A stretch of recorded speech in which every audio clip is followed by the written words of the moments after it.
అరే ఏం కావచ్చు నుల్లా ఇయాలగిన ఆనలు పట్టకు లేవు. 3 రోజుల సంది మురిపిచ్చుడే గాని గట్టిగో డల్లన్నా పడ్డట్లేదు. రైతులంతా ఆనల కోసం ఎదురు చూడబట్టిరి. జర రామ్మ వానమ్మ. రేపటి నుంచే ఓటర్ల వడబోత. ఆఫీసర్లు వస్తారు మీ ఇంటికి సుత.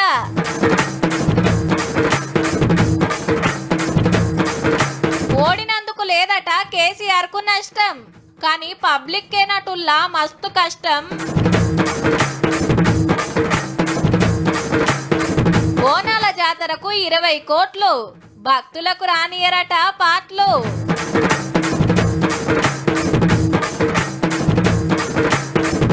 ప్రాంతీయ పార్టీలకు ఆపతి, జాతీయ పార్టీలతోటి సోపతి.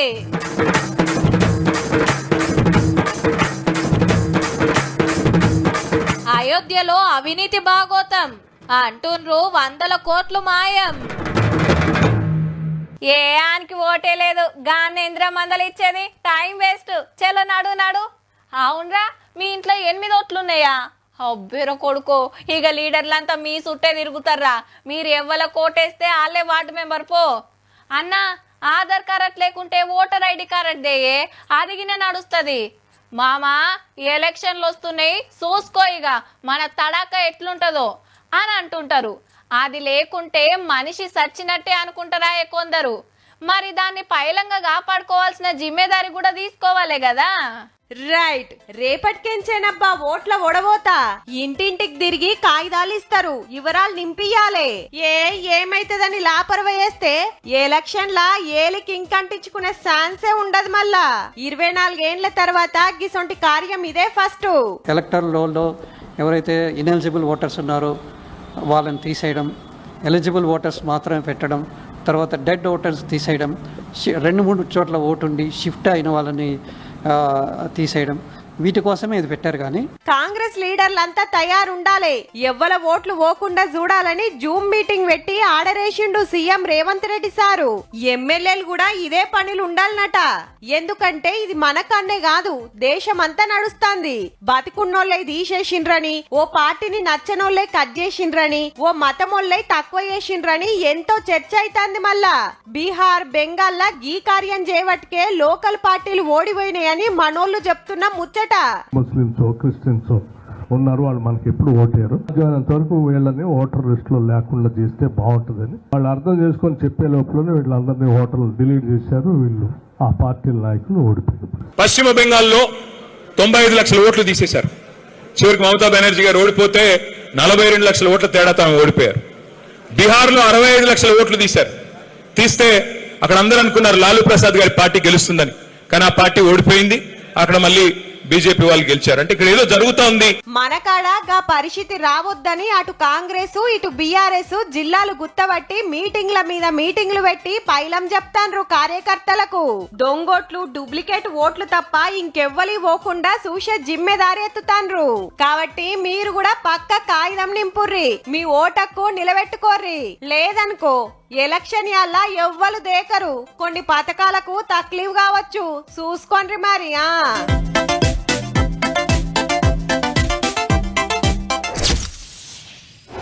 ఊర్లో గుడికాడ జాతర అవుతుందంటే 2-3 రోజుల ముందుకెంచే పనులు అరుచుకుంటారు.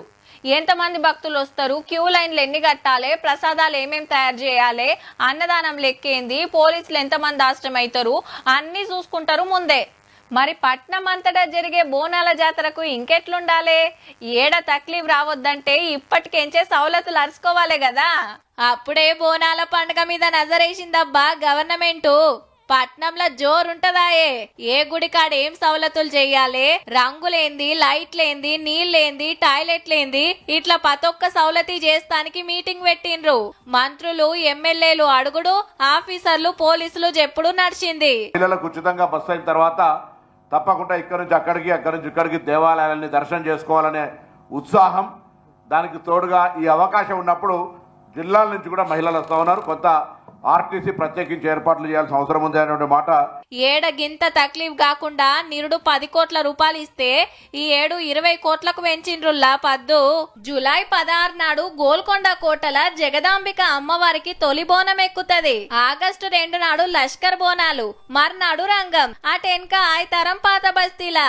29 గుళ్లకు మంత్రులు పట్టు బట్టలు తీసుకుపోతారట. పలారం బండ్ల ఊరేగింపు, తొట్టెల దిప్పుడు, శివసత్తులు, పోతరాజుల ఆటలు ఎన్నో ఉంటాయాయే.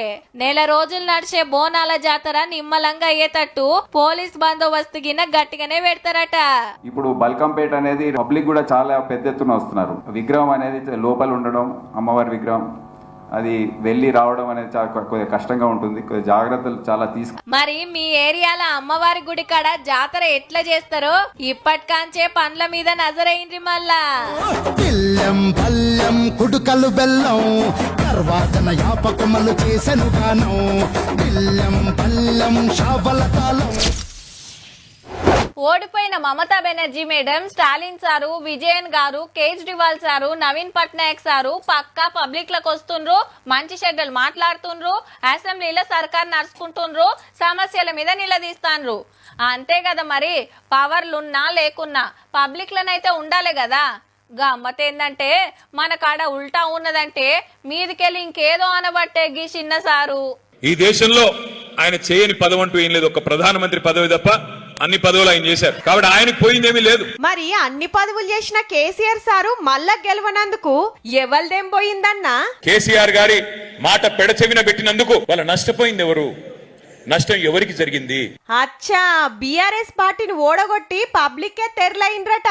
నియంగానే మన ఏలువడి గంత గొప్పగుంటే ఎందుకు ఓడగొట్టిండ్రో కూడా ఆలోచన చేసుకోవాలి కదా సారు. గెలిస్తే పొంగిపోకూడదు, ఓడిపోతే కుంగిపోకూడదు. వాజివే, ఎలక్షన్ల గెలుసుడు ఓడిపోవుడు కామనే, కానీ పవర్ పోయినాక బాబు పత్తాకులేడు కదా సారు.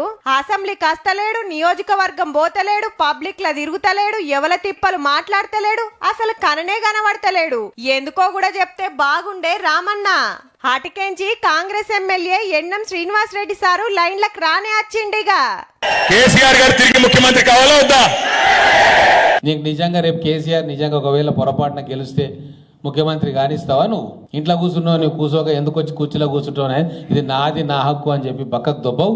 మీ చెల్లెల్ని బయటికి గెంటేసినట్టు ఆయనను కూడా పక్కకు గెంటేస్తావు కదా.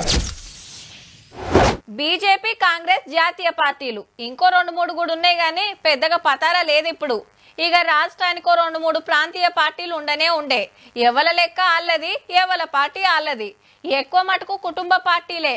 తాతలు, తండ్రులు, కొడుకులు, మన్మళ్ళు నడిపిస్తాండ్రు.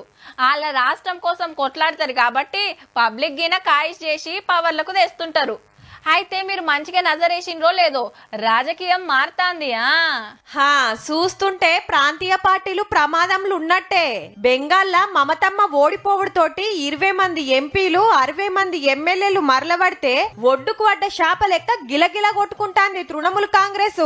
ఎన్నడు లేంది బీజేపీ జెండా ఎగిరింది బెంగాల్ గడ్డ మీద. ఇక మహారాష్ట్రలో 4 ఏళ్ల కిందటనే శివసేన షీర్క పోయి 2 పార్టీలైతే ఉద్దవ్ పార్టీని మల్లోపారి ఏసేసిండు ఏక్నాథ్ షిండే. 6 ఎంపీలను గుంజుకునుడే కాదు, కొందరు ఎమ్మెల్యేలు గిన గోడెక్కి తయారున్నారట దుంకెతానికి. ఇదే రాష్ట్రంలో ఎన్సీపీ 2 పార్టీలైతే శరద్ పవార్ సారుల పార్టీకి చెమటలు పడుతున్నాయి. ఇంకో గ్రూపు బీజేపీకి దగ్గరై గవర్నమెంట్ల షేరికైన అజిత్ పవార్ సారు కాలం చేసుడు తోటి నడుపుడు కష్టమే అనబట్టిరి. ఈ 2 పార్టీలది మహారాష్ట్రలో మస్తు జోరుండే అప్పట్లా. ఇక ఢిల్లీని మునుం పెట్టి 3 మాటలేలిన ఆమ్ ఆద్మీ పార్టీ మొన్న ఓడి వంగనే చీపురు పుల్లలు చిల్లంకల్లమై 7 ఎంపీలు కమలం పార్టీలకు గుసాయించిరి. ఇప్పుడు ఢిల్లీలో డబుల్ ఇంజన్ సర్కారే నడుస్తుంది. ఇక బీహార్ లో చూస్తే నితీష్ కుమార్ సారు సీఎం సీట్లకెంచి దిగి పార్లమెంట్ కు పోతే పార్టీ లీడర్లంతా బీజేపీ దిక్కు చూస్తుండ్రని గుసగుసలు. కొడుకు నడిపిస్తాడనుకుంటే ఆరోగ్య మంత్రిగా ఎట్లున్నాడో జేడీయూ గిన గట్లనే ఉన్నది. మరి ఆర్జేడీ సుత ఆపతులున్నట్టే. ఇక తమిళనాడులా గెలిస్తే డిఎంకే లేకుంటే అన్నా డిఎంకే అన్నట్టుండే ఏండ్లకెంచి ఈ లెక్కన పవర్లకు రావాల్సిన జయమ్మ పార్టీ 3వ జాగలకు వచ్చింది. ఎమ్మెల్యేలు రాజీనామా పెట్టి కండువాలు మారుస్తాండ్రు. ఒరిస్సాల బీజు జనతాదళ్ ప్రతిపక్షంలో ఉన్నది గాని నవీన్ పట్నాయక్ సార్ తర్వాత పార్టీని నడిపే దమ్మున్న లీడర్ అగుపడతలేడు. ఆంధ్రాల వైసీపీ 11 సీట్లకు పడిపాయే. ఇంతో అంతో పాతార చూపిస్తున్న ప్రాంతీయ పార్టీలంటే మనకాడ బీఆర్ఎస్, ఉత్తరప్రదేశ్ ల సమాజ్వాదీ పార్టీ. ఈ రెండు ఇప్పటిదానికైతే బీజేపీ తోటి కలవలేదు. మరిగా ఆంధ్రాల పొత్తుల గవర్నమెంట్ నడుపుతున్న టీడీపీ రేపు ఎట్లుంటదో చూడాలే.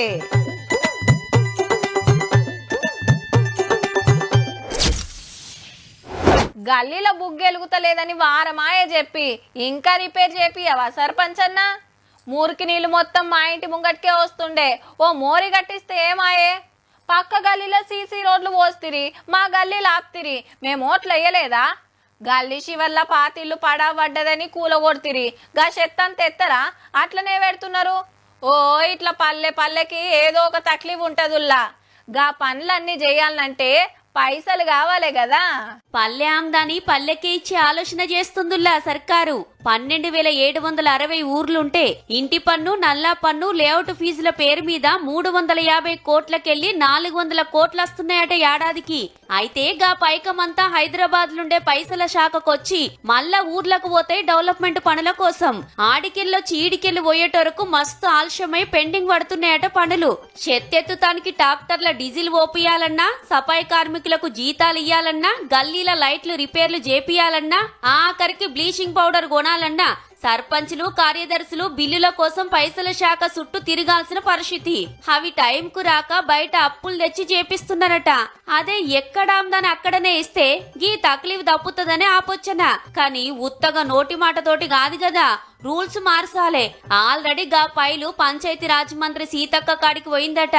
ఇక సర్పంచ్, ఉప సర్పంచ్ ఇద్దరికి చెక్ పవర్ ఉండే వరకు పెత్తనాల కాడ వడిరాక పంచాయతీలు అవుతున్నాయట ఆడాడ.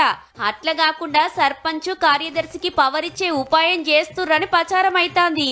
ఇగప్పుడు ఏ పనైనా గ్రామ సభల తీర్మానం చేసుడు, ఎమ్మటే అమలు చేసుడు మంచిదే కదా.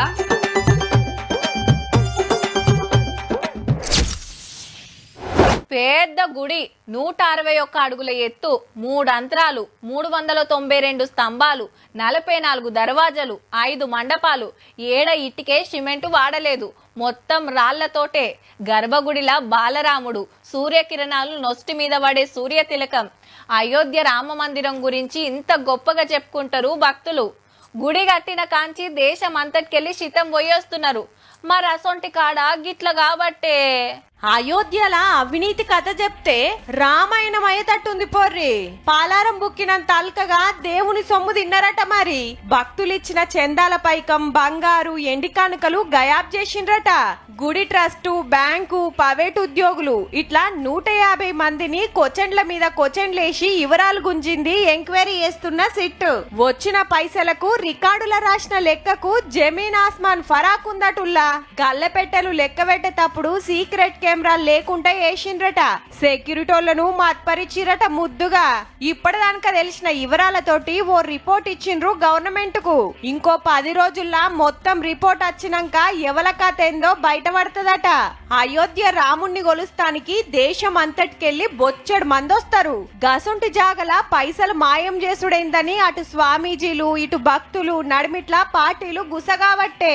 बताया जा रहा है कि लगभग 200 करोड़ रुपए का तो कैश ही चोरी हो गया और कई हीरे जवाहरात के बक्से चोरी हो गए और एक भी एफआईआर नहीं हुई है. ना यूपी पुलिस ने कोई एफआईआर की, ना ईडी ने कोई एफआईआर की, ना सीबीआई ने कोई एफआईआर. హగనట 200 కోట్ల రూపాయల గోల్మాల్ జరిగిందటుల్లా. ఇంతైనా ఇప్పటిదానిక ఎవ్వల మీద కేసు పెట్టలే. అయితే 5-6 కాంచి 2 కోట్ల రూపాయలు, కార్లు, ఇలువగల్ల ఫోన్లు దొరకబట్టిండ్రట సిట్ ఆఫీసర్లు. 20,000 జీతం లేనోళ్లు కూడా సక్కదనాల బంగ్లాలు, ఏక్ నెంబర్ కార్లలో తిరుగుడే కాదు భూమి జాగలిగిన కొనేసిండ్రంటే ఎట్లా నడిచిందో చూడుర్రిగా. రామ జన్మభూమి అని ఏండ్లకెంచి కొట్లాడితే అది కట్టినాక కొందరు మోతేవార్లు దేవుని సొమ్ము గిట్ల దోస్క తినబట్టిరి. ఏం మనుషులున్నారా నాయనా.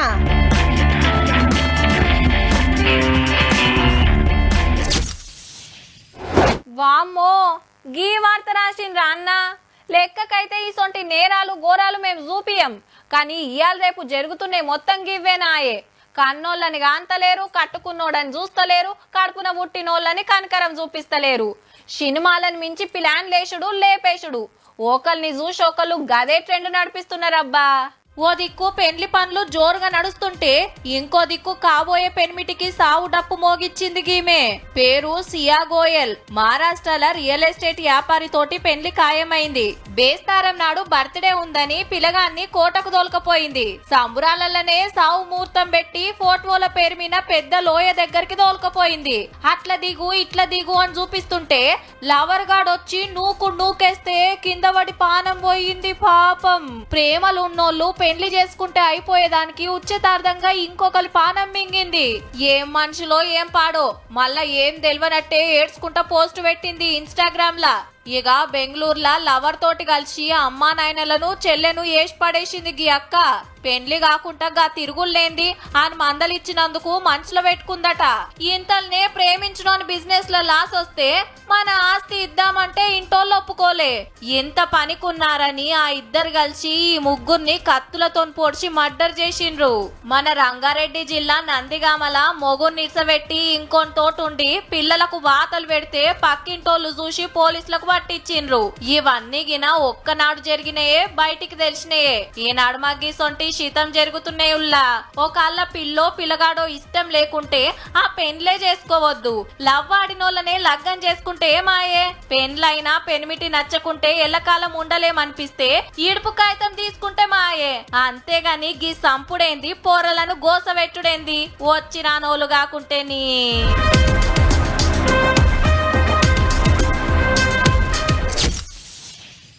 పెండ్లి కారట్లు కొట్టించే కాంచి పీటల మీదకి వచ్చేదాకా పెండ్లంటే మాటలు కాదు మూటలు కావాలి. బట్టలు, బంగారం, బడి బాసాన్లు, పెట్టుబోతలు, కట్నాలు, కానుకలు, అప్పులు తెచ్చి మిత్తిలు కట్టలేక బాధపడేటోళ్ళు బొచ్చడు మంది. ఎంత ఉన్నంతలో చేద్దామనుకున్నా ఏడనో కాడ ఖర్చు పెరుగుతూనే ఉంటది. ఉన్నోళ్ళంటే ఎంతైనా పెడతారు, మరి పేదోళ్ళ పరిస్థితి ఎట్లా?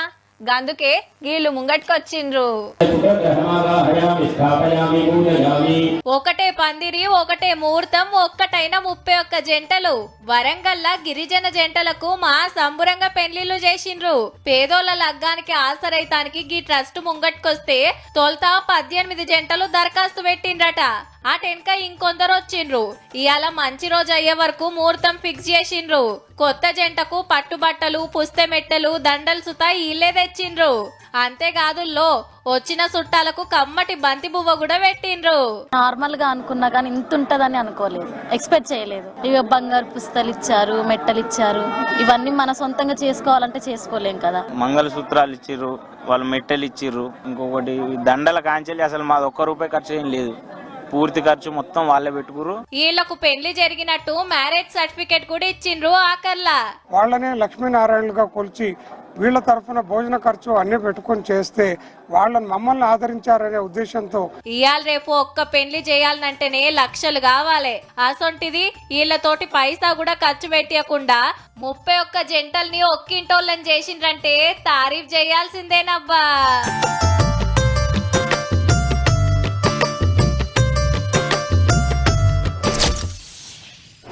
ఒక మనిషి అగువడకుంటేనో, జాతరల కాట గలిస్తేనో పోలీస్ స్టేషన్ల కంప్లైంట్ చేస్తాం. ఈ గాళ్ళు కేసు రాసుకొని ఎంక్వైరీ చేస్తారు. ఆశ్రమైతే ఆఖరి ఫోన్ ఎవరితో మాట్లాడినరో గా వివరాలు తెప్పిస్తారు. దాన్ని బట్టి దొరకబడతారు. కానీ మనిషిని పోలీసులే తీసుకుపోయి మాయం చేస్తే ఇక ఎవరు దేవులాడాలే, ఎట్లా దొరకాలే? నేరిగింత అన్యాలమా? సాయి కృష్ణన్ చంపేసి డెడ్ బాడీని పోలీసులే మాయం చేసిండ్రటబ్బా. తల్లడిగినా కోర్టు కోరినా ఏది చక్కగా చెప్పకుండా దాచిపెడితే ఎంక్వైరీల తేలింది. ఇప్పుడు అదిగిన మిస్సింగ్ అయిన 50 రోజులకు అసలేం జరిగిందంటే సాయి కృష్ణ అనే గీ తమ్ముణ్ణి ఓ కేసు ఎంక్వైరీ కోసం కృష్ణలంక పోలీస్ స్టేషన్ కు పట్టుకోపోతే అటెన్క ఏమైందో బయటికి రాలే, కోర్టుకు గొంటవోలే. స్టేషన్ కొచ్చి నా కొడుకేడని తల్లడుగుతే తిట్టి మర్రగొట్టిండట సిఐ నాగరాజు. ఇక లాభం లేదని హైకోర్టుకు పోతే జాడ చెప్పుండ్రని పోలీసులకు ఆర్డర్ వచ్చింది. ఇంత ముచ్చట సీరియస్ అయ్యేటోరకు సిఐని సస్పెండ్ చేసి స్పెషల్ టీమ్ తోటి ఎంక్వైరీ చేపించింది గవర్నమెంట్. నిన్న అరెస్ట్ చేసి ఇలా కోర్టుకు పట్టుకోపోతే 14 రోజుల రిమాండ్ విధించుడు తోటి జైల్లో పెట్టిండ్రు. సాయి కృష్ణ లాకప్ డెత్ అయిండు. డెడ్ బాడీ గయాబ్ చేసిండ్రు. సీసీ ఫుటేజీ మాయం చేసిండ్రు. కోర్టుకు సుత తప్పుడు మాటలు చెప్పిండ్రని రిమాండ్ రిపోర్టులు ఉన్నది. స్టేషన్ల జరిగిందంతా నేను చూసినా అని ఓ ఎస్ఐ సాక్ష్యం చెప్పిండట. మరి శవాన్ని ఏం చేసిండ్రో తేలాల్సింది. అయితే సాయి కృష్ణ మీద 20 కేసులున్నాయి. రౌడీ షీటరు గసంటోడు చచ్చిపోతే సిఐని ఎట్లా అరెస్ట్ చేస్తారని కొందరు రోడ్ల మీదకి వస్తాండ్రు. ఒకళ్ళ మనోడు ఏదన్నా తప్పు చేస్తే అరెస్ట్ చేసి కోర్టు కొప్ప చెప్తే ఏం శిక్ష చేయాలనో డిసైడ్ చేస్తది. అంతేగాని పోలీసే చంపేసి శవాన్ని మాయం చేసుడేంది? ఏ చట్టంలో ఉన్నదో మరి ఇట్లా చెయ్యొచ్చని.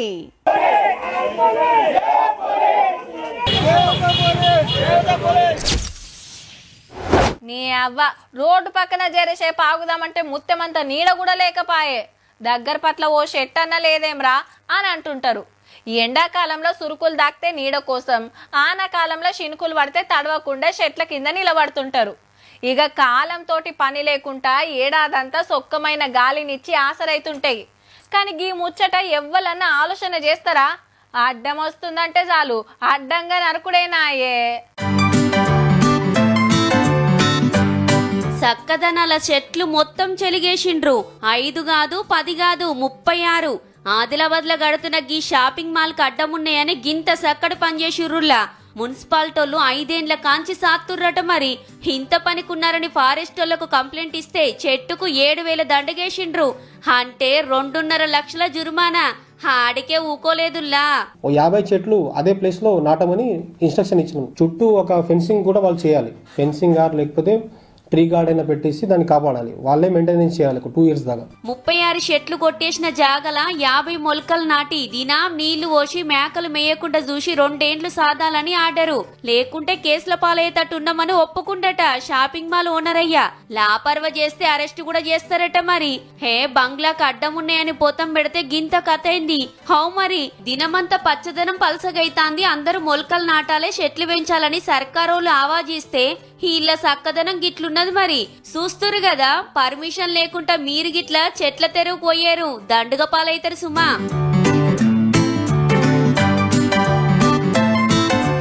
చూసిండ్రు కదా, ఇక ఇయాల్టి తీన్మార్ వార్తలు ఉంటాం. మళ్ళా నమస్తే.